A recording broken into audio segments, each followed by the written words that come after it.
मैं रोजे की हालत में हूं। आप तमाम साथी ऐसे होंगे जिन्होंने नवरात्रि के व्रत रखे होंगे और इस पवित्र सप्ताह के बीच में हम आदरणीय कांग्रेस अध्यक्ष श्री मल्लिकार्जुन खड़गे जी, आदरणीय दीदी प्रियंका गांधी जी, केसी वेणुगोपाल जी और कांग्रेस पार्टी के तमाम वरिष्ठ नेतागण, कहा गया है सुना गया है कोई न बोले, कहा गया है सुना गया है कोई न बोले, ज़बां दराजों को मशवरा है कोई न बोले, अजीब लुकनत पसंद हाकिम से वास्ता है, अजीब लुकनत पसंद हाकिम से वास्ता है, जो चाहता है जो सोचता है कोई न बोले। हमारी दाईं तरफ इस सदी का सबसे बड़ा फकीर सोया हुआ है।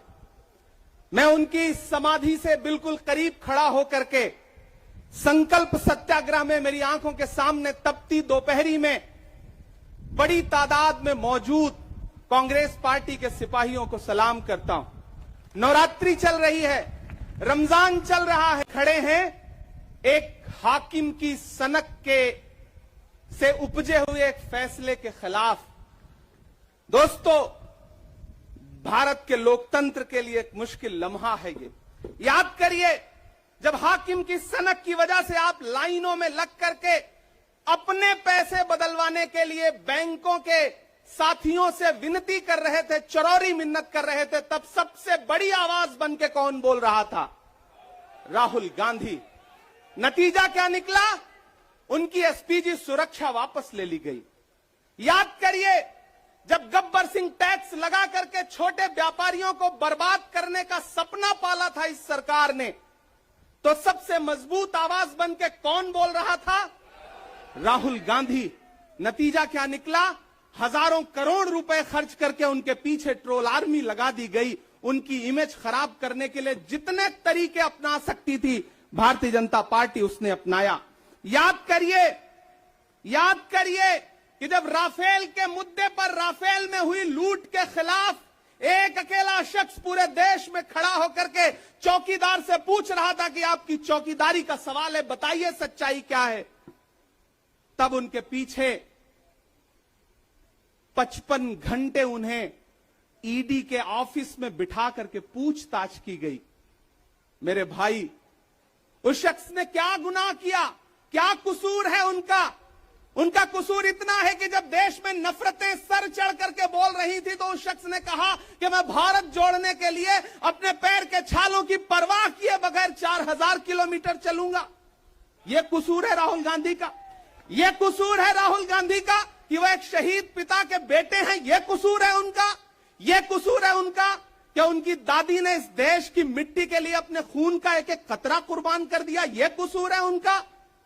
आज भारतीय जनता पार्टी के लोग हाउस में खड़े होकर के, सदन शुरू होते ही 1 मिनट भी सदन नहीं शुरू हुआ रहता था और खड़े होकर के राहुल गांधी माफी मांगो के नारे शुरू कर देते थे। किस बात की माफी?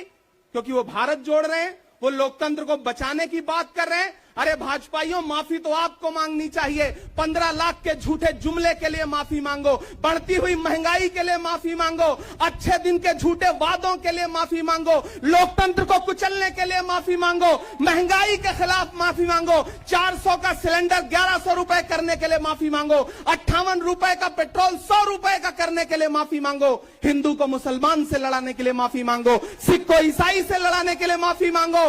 माफी तो तुम मांगो। और अगर तुम ये कहते हो कि राहुल गांधी ने विदेश में जाकर के भारत का अपमान किया, तो प्रधानमंत्री जी, मैं आपसे पूछना चाहता हूं कि जब दोहा में, शंघाई में, कैलिफोर्निया में, अमेरिका में खड़े होकर के आप कह रहे थे कि भारत तो सपेरों का देश है, भारत में पैदा होना तो पाप है, प्रधानमंत्री जी, माफी तो आपको मांगनी चाहिए। मैं आज प्रियंका दीदी को सुन रहा था, मेरी आंखों में आंसू थे उनका भाषण सुन करके। पिछले कुछ हफ्तों में 2 बार मेरी पलकें नम हुई। पहली बार तब हुई जब हम संसद भवन से तमाम सांसद निकल रहे थे और एकाएक हमने सीपीपी ऑफिस में देखा कि राहुल गांधी जी को 2 साल की सजा दे दी गई। उन लम्हों में मेरी आंख में आंसू थे। मैं शायर हूं तो मैं भावुक हूं, शायद इसलिए मेरी आंखें नम हो जाती हैं ऐसे लम्हों में। आज जब प्रियंका जी बोल रही थी तो मैं उन्हें सुनकर के भी मैं नम हो गया। ये जुल्म है कि जुल्म को कहता हूं साफ जुल्म, ये जुल्म है कि जुल्म को कहता हूं साफ जुल्म। क्या जुल्म कर रहा हूं, मुझे मार दीजिए। जो जख्म बांटते हैं उन्हें जीस्त पे है हक, मैं फूल बांटता हूं, मुझे मार दीजिए। फिर उसके बाद हिंदुस्तान वालों, फिर उसके बाद शहर में नाचेगा हू का शोर, फिर उसके बाद शहर में नाचेगा हू का शोर। मैं आखिरी सदा हूं, मुझे मार दीजिए। मेरे भाई, इस देश के लोकतंत्र को बचाने के लिए जो सबसे बड़ी आवाज है इस देश के, उसको मारने की, उसको कुचलने की जो कोशिश है, उसके खिलाफ आपको खड़ा तो होना पड़ेगा, आपको बोलना तो पड़ेगा। मैं कभी कभी सोचता हूं कि जब मैं कभी समाधि पर जाऊं तो क्या मुंह दिखाऊंगा महात्मा गांधी को, मैं क्या मुंह दिखाऊंगा राजीव जी को, हम क्या मुंह दिखाएंगे इंदिरा जी को, कि उनके वारिस के साथ, उनके घर के चश्मो चिराग के साथ इस तरह की अपमानजनक बातें की जा रही हैं और देश खामोश बैठा है।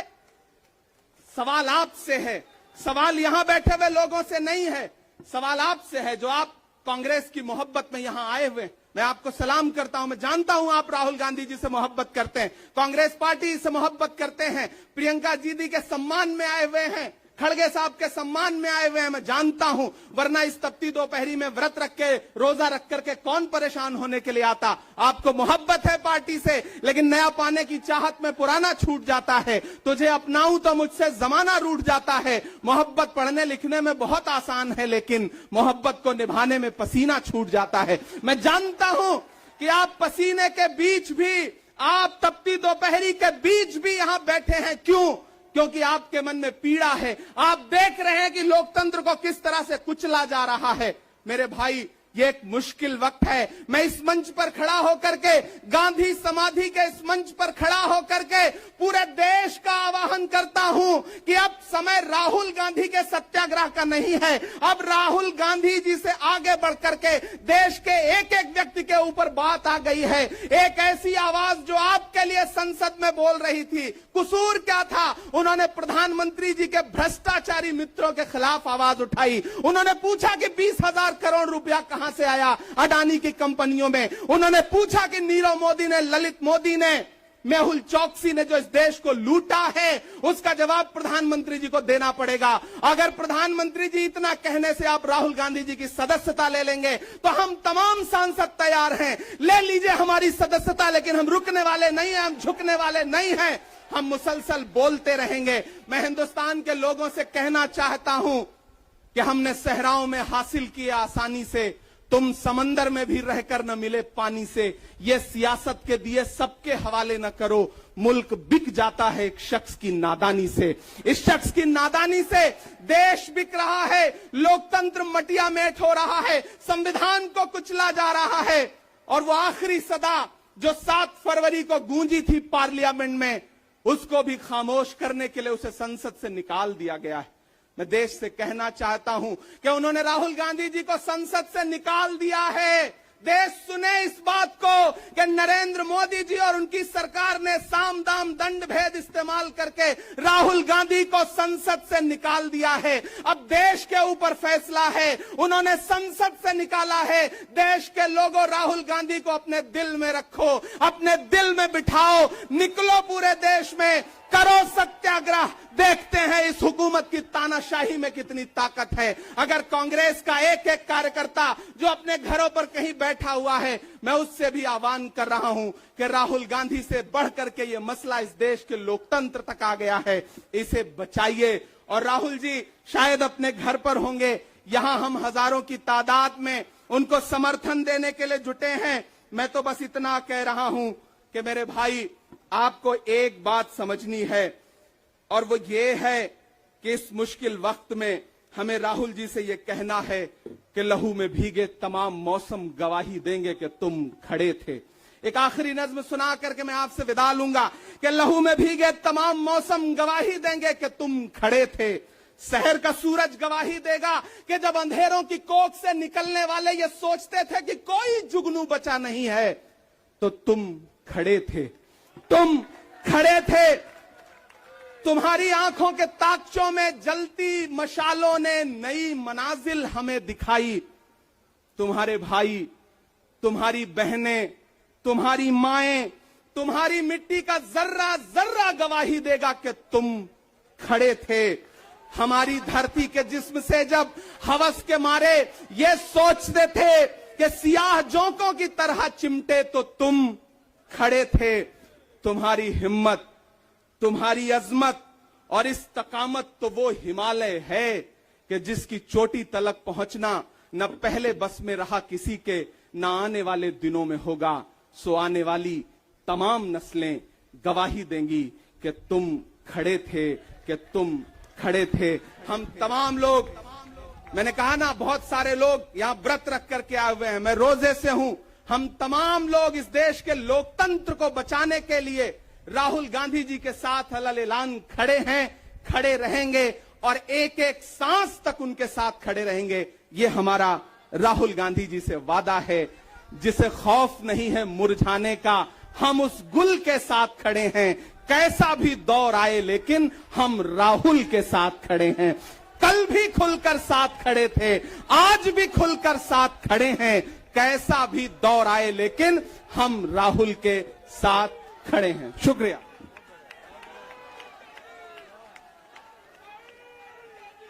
बहुत बहुत धन्यवाद इमरान भाई, इस इनकलाबी और जज्बाती तकरीर के लिए आपका बहुत बहुत शुक्रिया। हम अपने माइनॉरिटी डिपार्टमेंट के राष्ट्रीय अध्यक्ष भाई इमरान प्रतापगढ़ी जी को आमंत्रित करते हैं कि वे अपना जोशीला उद्बोधन हमारे बीच में रखें।